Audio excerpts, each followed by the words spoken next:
Recibimos hoy de nuevo la visita del joven filósofo Lino Camprubí, que es profesor de filosofía en la Universidad de Sevilla, para seguir hablando con él sobre Los ingenieros de Franco, un libro en el que analiza el papel que los ingenieros y la ciencia tuvieron en la construcción del régimen franquista.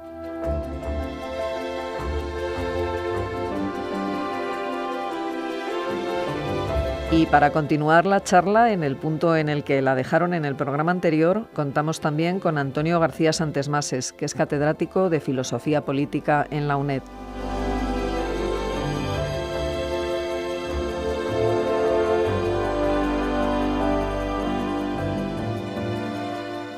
Buenos días, tenemos hoy con nosotros también a Lino Camprubí, que ha publicado, como decíamos en el programa anterior, este libro tan interesante, Los ingenieros de Franco, Ciencia, Catolicismo y Guerra Fría en el Estado franquista.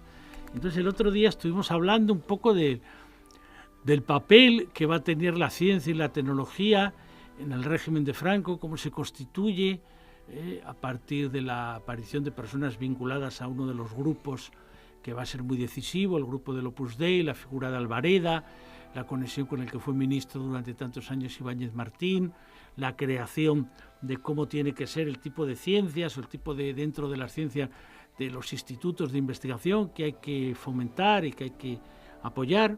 Pero el libro tiene también un elemento interesante, además de la batalla dentro de las familias del régimen y de la forma como entendían el catolicismo, que no era la misma los tradicionalistas que la que tenían, por ejemplo, pues los falangistas, que tampoco era la misma los que estaban acostumbrados a la acción católica propagandistas que lo que va a ser el Opus Dei. Son casi cuestiones que parecen muy eruditas de matiz, pero en aquel momento llevaban ríos de tinta, por lo menos, no digo de sangre, pero de tinta. Pero aquí hay un tema importante, que es el tema de la Guerra Fría. Claro, el régimen, hay un momento determinado que ve que sus aliados más importantes durante la guerra pierden la guerra mundial, Hitler, Mussolini, pero ya el régimen, como muestran en distintas publicaciones, desde el año 42 o 43, procura con Jordán hacer un tipo de acercamiento a Inglaterra, a Estados Unidos. Incluso han aparecido ahora investigaciones de que a través de Juan March Inglaterra logró comprar a no sé cuántos generales de aquella época franquista para evitar cualquier veleidad progermánica. Y ahí un sitio muy importante, que es una cosa que tú investigas después para ver, es Gibraltar. Y efectivamente, claro, ellos veían que era muy importante frente a la pretensión que tenía Hitler de haber atravesado España y de haber tomado aquello por el Mediterráneo. Los ingleses hacen todo el esfuerzo para que no se produzca eso, para que se mantenga por lo menos una, si no neutralidad, por lo menos una beligerancia que no sea tan activa de implicar completamente el proyecto hitleriano, y por tanto que ahí es muy importante Gibraltar. Entonces esa es la pregunta. ¿Por qué era entonces Gibraltar importante? ¿Por qué siguió siendo importante en la etapa de la Guerra Fría, en la estrategia que habían tenido británicos? Porque tú lo pones muy bien con la imagen, de nuevo otra imagen. Gibraltar español era más de una frase retórica. ¿Qué significaba para el régimen haber intentado obtener? ¿Qué era para ellos eso que era algo más que una roca? ¿Qué lugar ocupaba en el Mediterráneo? ¿Y qué lugar ocupó después con las bases militares estadounidenses?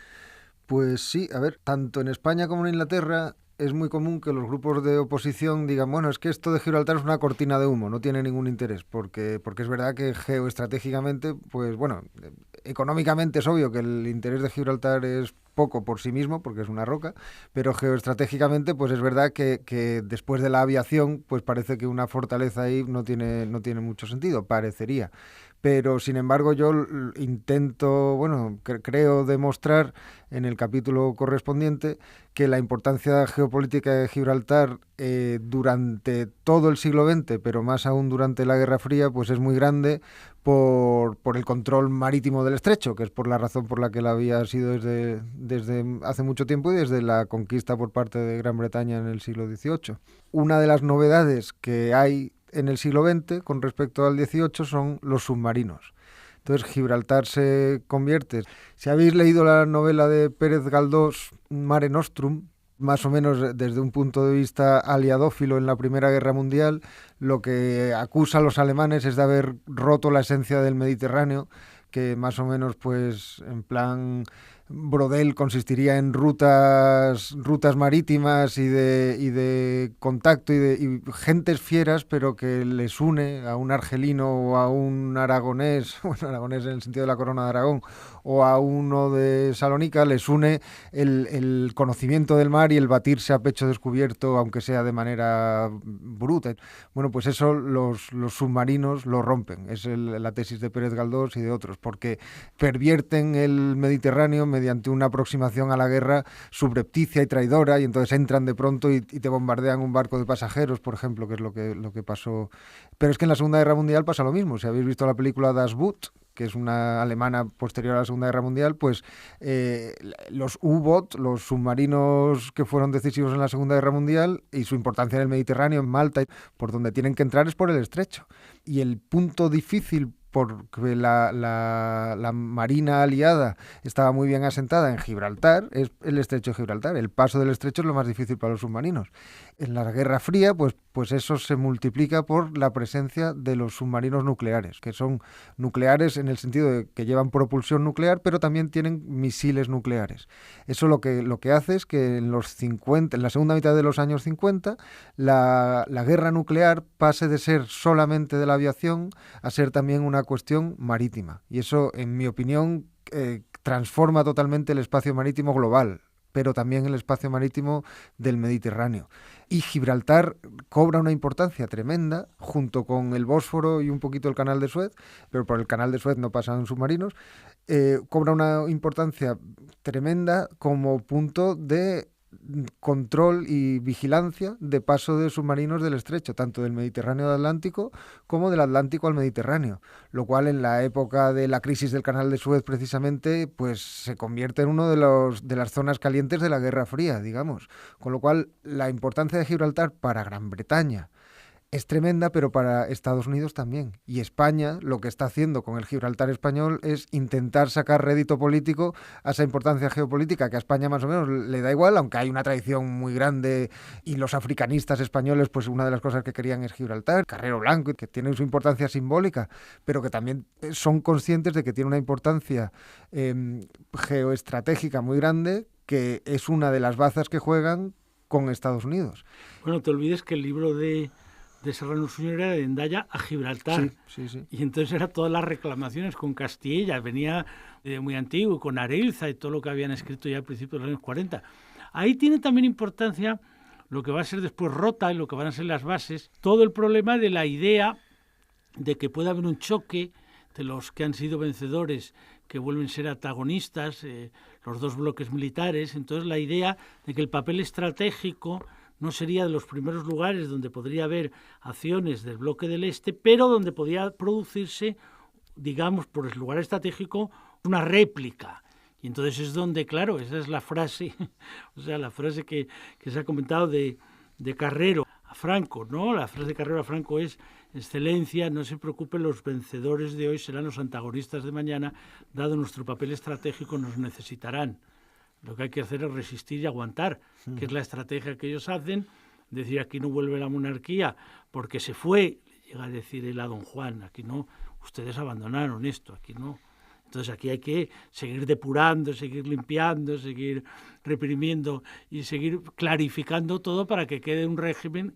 Y esto va a plantear un problema que está en todo tu libro, pero sobre todo en el epílogo, de una forma apasionada que te da para otro libro, que es el tema de en qué medida, en qué momento la ciencia, la tecnología, también está implicada con el crecimiento económico. Y entonces, efectivamente, no podemos olvidar que el consenso posterior a la Segunda Guerra Mundial, consenso posterior, hace que hay crecimiento económico, hay pleno empleo, hay desarrollo del Estado social o del Estado del Bienestar, como según las denominaciones que hay según los países, y es donde, claro, la ciencia política, pues Lipset y otros hablan de fin de las ideologías. O sea, la idea de que un siglo donde había habido todo ese choque tremendo en el periodo de entreguerras, donde las generaciones iban a la guerra mundial en el 14, el 18 y 20 años después otra vez otra guerra, donde había la fascinación de unos por el fascismo y de otros por el comunismo, donde parecía que la democracia liberal había pasado definitivamente atrás, y sin embargo hay un acuerdo de democristianos, liberales, socialdemócratas, incluso comunistas antifascistas, de crear un modelo donde por eso ellos llegan a hablar de fin de las ideologías y de pensar que los que defendían una posición liberal más radical como Hayek eran verdaderamente disidentes, o sea, eran marginales, allí todo el mundo era keynesiano, venían de Beveridge y tal. Claro, el problema que tiene eso es que el régimen español, claro, no cumple con la condición de eso, porque eso es un consenso montado sobre la pluralidad de partidos, sobre la competencia electoral, sobre la propia existencia de la institución parlamentaria, sobre lo que son las elecciones libres. Claro, el régimen está montado y ahí es donde está la contradicción. Va habiendo crecimiento, va habiendo desarrollo tecnológico, pero no está vinculado a lo que haya. Es el debate, ¿no? El debate de Elías Díaz sobre si hay Estado de Derecho o no, que es un Estado de Derecho, cuando le secuestran el libro, o las polémicas de aquellos años, de los años 60, etcétera. Eso hace que haya ahí un punto de interés, ¿no? En el libro, tú ahí citas, por ejemplo, lo de Fernández de la Mora, lo de otros, lo del estado de obras. Claro, hay todo un debate. Lo que ellos vienen a plantear, y esto es la pregunta, porque viene la cosa que hay un momento que dices, yo espero que, claro, es muy aguda, muy bien puesto desde el punto de vista de la juventud, ¿no? Tú dices, bueno, igual que hubo gente que vivió la transición de una manera porque se veía de alguna forma protagonista, allá llega una nueva generación de cómo vive lo que aquello, qué elementos hubo de continuidad, qué elementos hubo de discontinuidad, qué elementos hubo, si fue tan distinto, si no fue tan distinto y tal. Entonces, ahí es donde tienes toda una tarea, porque ahí es donde tienes que ver, matizar en qué medida estos elementos de crecimiento económico, de desarrollo tecnológico, de crecimiento incluso de una cierta clase media, de acceso a la sociedad de consumo, son decisivos para ver el modelo de transición que se da en España después o no. Esto ha llevado todo un debate, pero yo quería, más allá de la ciencia y la tecnología, al filósofo Lino Camprubí preguntarle cómo lo ve él. Pues son muchas preguntas en una. Yo a ver si digo tres cosas. Una es que tampoco es que el modelo fuera necesariamente, digo, el consenso al que te refieres fuera necesariamente solo en democracia se puede conseguir esto, porque el consenso incluía la Unión Soviética, que rechazaba la democracia parlamentaria, abrazaba la democracia popular. Con lo cual, una de las cosas que incluía el consenso es que precisamente la política, el fin de las ideologías, la política, los partidos ya no serían necesarios, porque lo que hacía falta era crecimiento económico, calidad de vida, que hiciera y totalmente innecesaria la lucha ideológica. Esa es un poco uno de los objetivos de los llamados... No en los Lipset y en los... Exacto, pero sí... Pero había otros que tenían exacto, los tecnócratas. Los que tenían la idea de que la tecnocracia había superado ya el debate. Que es a lo que más o menos le guiña el ojo Fernández de la Mora. Porque de lo que se trata es decir, bueno, el Estado franquista se justifica por sus obras. Y ya está. Y no hace falta... Y eso está bastante de acuerdo. Los diplomáticos estadounidenses, cuyo objetivo explícito es crear una clase media en España que dé su libertad política a cambio de cierta comodidad económica, que, bueno, España el crecimiento fue brutal, de la pobreza extrema de los 40 hasta los 60 y 70, pues la gente estaba más o menos a gusto con el coche y el pisito. Y ese era el objetivo, es decir, oye, tenemos que evitar que en España, después del franquismo, era el objetivo estadounidense, haya una revolución política, y la manera es pues asentar la economía. Una de las cosas polémicas a la que creo que te estás refiriendo, que digo en el epílogo, es la oposición al franquismo comunista, pero también en parte socialista. Le había acusado de ser aliado de los latifundistas y del gran capital. Una vez que precisamente es el capitalismo lo que prevalece en la transición política, o sea, que como quería Estados Unidos no hay revolución comunista ni socialista, sino que hay una transición pacífica en la que se mantienen muchas cosas, no solo el jefe del Estado, sino la red de carreteras, la red eléctrica, o sea, la continuidad material a la que me refiero en el libro, ¿no? Pues una vez que el capitalismo ha prevalecido, y una vez que el Partido Socialista gana las elecciones sin ninguna intención de atacar al capitalismo, ya el discurso no puede ser Franco es malo porque apoyó al capital, sino al contrario. Franco fue un obstáculo para la industrialización de España. Exacto. Entonces, la historiografía que pasa, el marxismo crítico con el franquismo le había acusado de ser un régimen de de acumulación forzosa del capital y de modernización forzosa. Esa historiografía se transmuta y pasa a ser, no hubo investigación científica ni tecnológica, ni crecimiento. Sí hubo crecimiento del franquismo, pero a pesar del franquismo, digamos. Fue cuando se abrieron los mercados en los 60, que entró capital extranjero y entonces sí que hubo el desarrollismo. Yo creo que esto no se sostiene, que el nacionalcatolicismo era industrializador desde el 38. Claro, aquí planteas un tema, como diría el otro, estamos tocando el fondo. Sí, sí. Bien apasionante, ¿no? Bien apasionante. Primero porque efectivamente el tema del fin de las ideologías son dos posiciones. O sea, el que por ejemplo, pues haya leído con atención a Raimon Aron y sus memorias, él efectivamente hay un momento determinado que dice, bueno, cuidado, él que era tan el tema aquello de la Guerra Fría, la paz complicada, pero la guerra improbable, pero paz la disuasión, incluso las críticas a De Gaulle por ser demasiado antinorteamericano, o sea, él que era tan de las relaciones internacionales, pero él también jugó con esa tesis de que la sociedad industrial planteaba por arriba un mundo tecnológico que más allá de los sistemas era lo que realmente prevalecía. Esa era una tesis. No era la tesis que tenía, por ejemplo, Lipset o Daniel Bell, tenían otra. Tenían la idea de que no, que contaba, pero que la diferencia, por eso es muy importante lo del consenso. La democracia liberal se había logrado por fin, porque por fin se había hecho, digamos, socialdemócrata, había aceptado el Estado social, esa era la definición aquella de Bell, sí. Pues soy conservador en las cuestiones morales, soy liberal en las políticas, soy socialdemócrata en la economía, es las tres que él va a plantear. Era una forma de lo de la verdad, el bien y la belleza de otra manera, pero él lo planteaba de esa manera. Entonces este planteamiento está ahí. Ahora bien, en el caso de España, el choque, yo creo que tiene que ver, es probablemente lo que vivió todavía mi generación en el final, con el contraste, porque por un lado hay un mundo de sociedad de consumo que va aumentando, la civilización del automóvil que se llamaba entonces, el turismo que tiene una importancia enorme, la inmigración que a la vez cambia la vida de la gente y a la vez, sin embargo, irrumpe algo ahí que es el movimiento estudiantil, el movimiento obrero, el cambio que se da en el mundo cristiano y claro, todo ahí hay una contestación completamente moral al régimen de Franco, ¿no?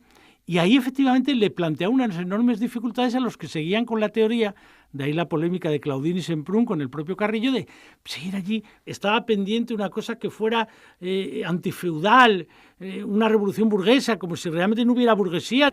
Todo eso, claro, costó muchísimo plantear y ya se fue después a aquello del pacto por la libertad, de las libertades de fuerza de trabajo, la cultura, porque se veía como un elemento extraordinariamente difícil de mantener. Ahora bien, ahí hay un punto importante. Cuando dices la nueva historiografía, casi haría yo una pregunta generacional. ¿Cómo se plantea hoy la nueva historiografía esta perspectiva?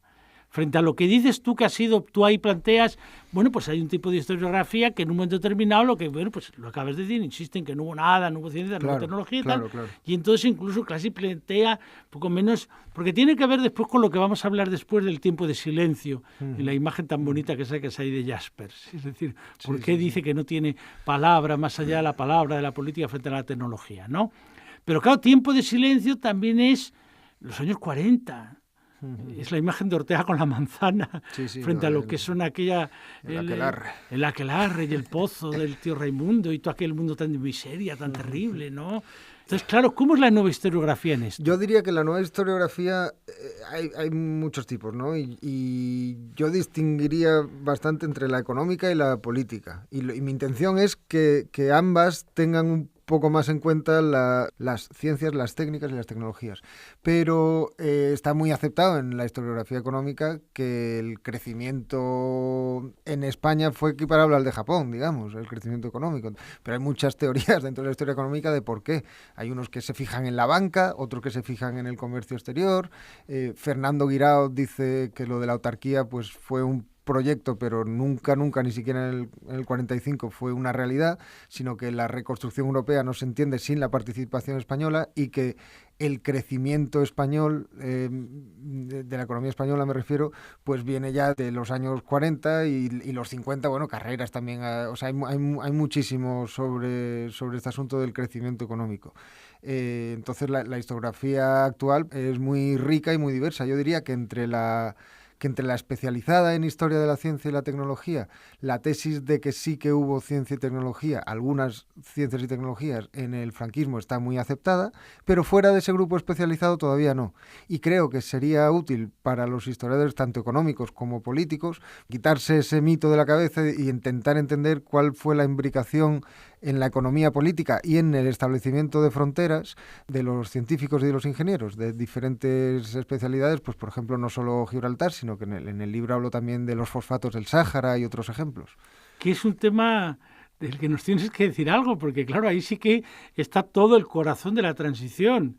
Todo el corazón de la transición, de lo que va a significar, bueno, pues el momento donde se produce la Marcha Verde, en el momento donde las resoluciones de la ONU se olvidan, en el momento donde no se concede lo que va a significar la República Árabe Saharaui, en el momento que ya Marruecos, ¿por qué Marruecos? Esto lo explicas muy bien ahí, tiene un interés específico en mantener ese territorio como propio, por mantener un tipo de monopolio sobre el fosfato. Es interesante ese capítulo. Esa tesis la ha dicho bastante gente antes, ¿no? Que los fosfatos tuvieron mucho que ver, pero no se han metido en ver cómo funciona la economía de los fosfatos y la geofísica de los fosfatos. O sea, siempre es esta metodología de ir a las cosas mismas y ver cómo funcionan. En parte se basa en un libro de Timothy Mitchell que se llama Carbon Democracy, que es una historia de la democracia de los últimos, bueno, del mundo entero si quieres, de los últimos 200 años a partir de los flujos de petróleo.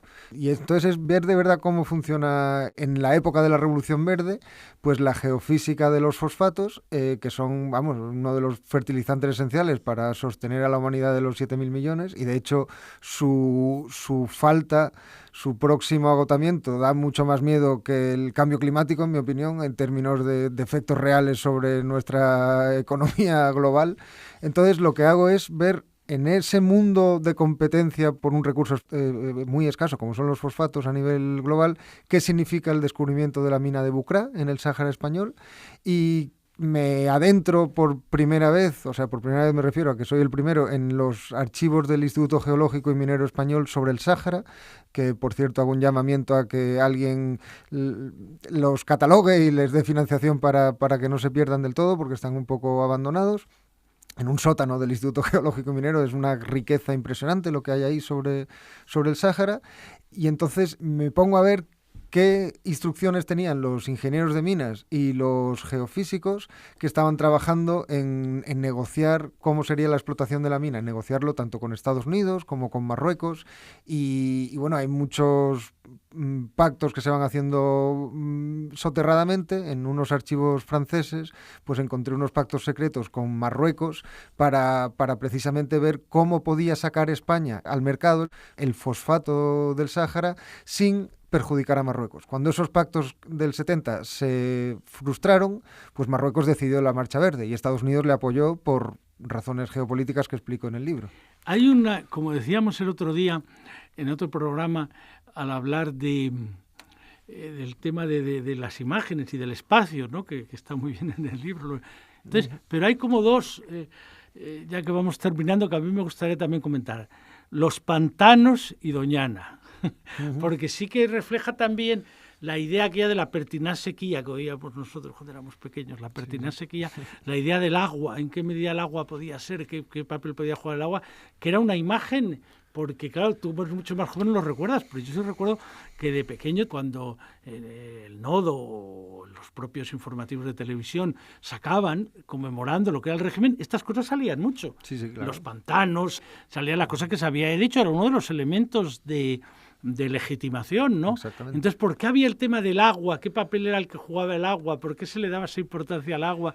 Y ahí en la tipología de los ingenieros, aquí tendríamos más los de obras públicas por un lado, pero los agrónomos por otro, ¿no? Sí, bueno, hoy sigue siendo un asunto importante en el debate político en España, el agua, y lo es porque es importante, tanto para regadíos como para producción eléctrica. La tradición de regadíos, como explico en el libro, venía de muy atrás, venía del regeneracionismo, luego de Primo de Rivera, luego de la Segunda República y en el franquismo, una continuidad total, pero la participación estatal en los saltos de agua para producción eléctrica sí que es más nueva, del 45. Y también en Francia, por ejemplo, recordemos que Electricidad de Francia se crea en el 45 nacionalizando todo el sector eléctrico precisamente para lo mismo, para optimizar los saltos de agua.